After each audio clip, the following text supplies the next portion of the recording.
American, that is not my entire identity. It is a part of my life, it is not my whole life. So those are some of the things we have to think about when we're talking about a shift from integration to inclusion. Okay.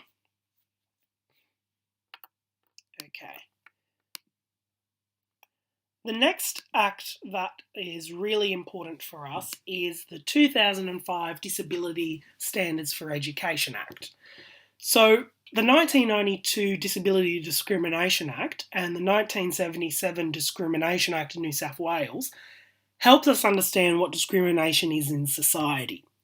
But it did not clarify what we do when it comes to schools.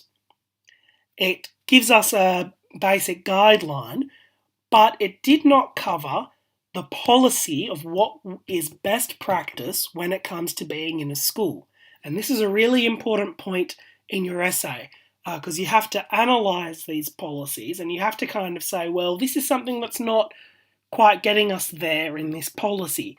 The fact that it's talking about society as a whole, but doesn't tell us about what that means for schools. So the standards seek to ensure that students with disabilities can access and participate in education on the same basis as other students. It clarifies the obligation of teachers. So when it comes to schools, it clarifies that discrimination is about admission or enrolment in an institution. You're not supposed to say, oh, I can't take this student because they have this disability.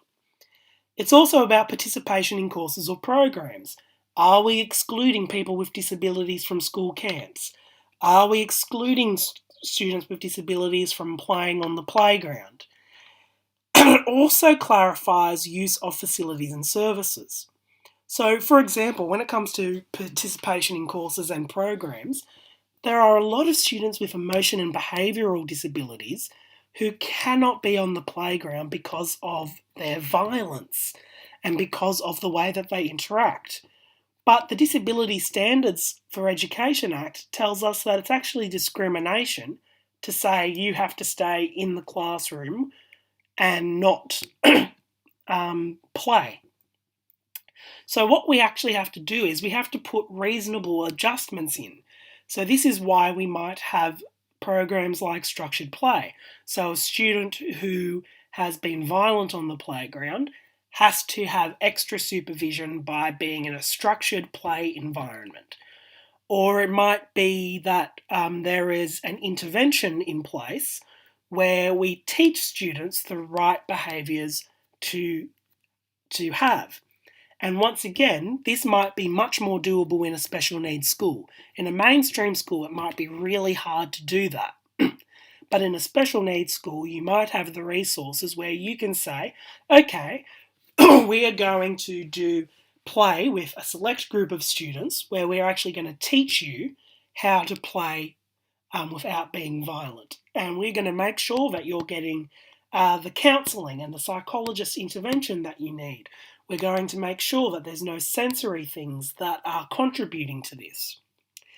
One of the other examples might be that students with autism, for example, have struggle with having all of this social interaction. So one of the responses might be, okay, instead of going out on the playground, you can be on your MacBook or on your computer or technology for 20 minutes and play on that, and that gives you a break from social interaction. So when it comes to discrimination, that might be what we have to do to allow students to have a break, to allow students to have the same experience as much as possible as other students. It says, under the standards, education providers have three main types of obligations. They must talk with the student and their family. So when there is an issue with a student, it is important to talk to the student and their family, because when you have these conversations, you might find a way to make things work for the student. You must also provide any relevant medical and therapist reports that help to explain the disability and the needs and support that can help the student. So there might be a sensory issue, as to why a student is not participating well. So you need to have conversations with an occupational therapist to understand those things. It also says you must meet regularly to make sure all is going well and change supports if needed. Make reasonable adjustments. Now, this is really important. When you read all of the things that you're supposed to be doing to help a child with a disability, one of the things that was not clarified in the Discrimination Act was reasonable adjustments.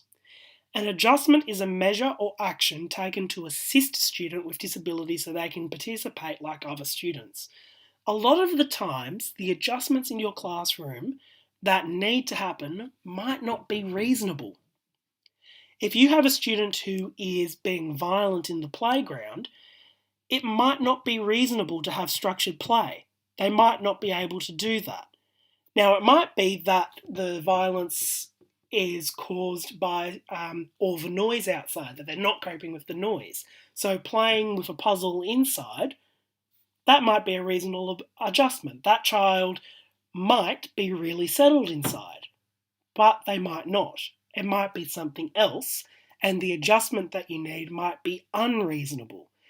If you are a teacher and you have a student that is deaf, a reasonable adjustment might be that the NDIS supplies additional funding that allows for a translator to come into the classroom. It is reasonable to have a translator to come into the classroom and translate for you. It would not be reasonable to ask the teacher to learn sign language. That would be a massive undertaking.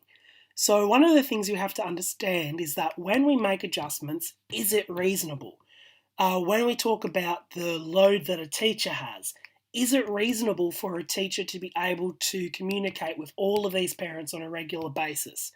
Is it reasonable for a teacher to have time to talk to therapists? So when it talks about the mainstream environment, we have to talk about, is this adjustment reasonable? Now, in a special needs school where you have us teachers' aid who might be able to help with a lot of these things, you might find that a lot of these adjustments are reasonable. But then in a mainstream school where you don't have that support, it might not be reasonable. And the last thing that we're talking about with disability standards is that we want to eliminate harassment and victimisation.